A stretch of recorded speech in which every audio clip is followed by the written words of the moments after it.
नमस्कार दोस्तों, मैं अजीत खैरपुरी आज आपको ऐसी शानदार कलाकार से मिलाने जा रहा हूँ जो कि नागपुर की रहने वाली नीतू केवलरामानी है। नीतू केवलरामानी सिर्फ सिंधी में ही नहीं बल्कि भारत की अनेक भाषाओं में गाने गाने में निपुण है।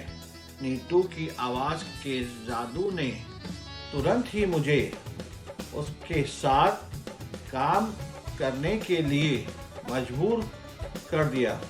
तकरीबन 6 महीनों की कड़ी मेहनत के बाद हमारे एक सिंधी रॉकिंग गीत रिलीज होने जा रहा है जिसका टाइटल है लगी तो प्यार जे काबिल।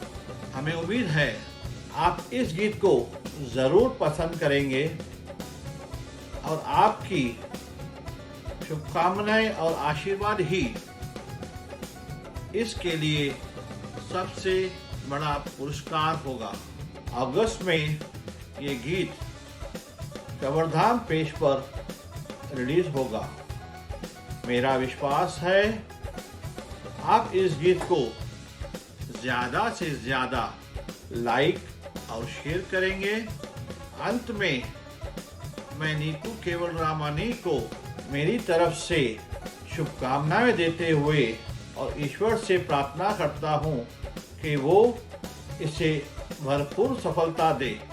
जय झूलेलाल, जय झूलेलाल, जय झूलेलाल।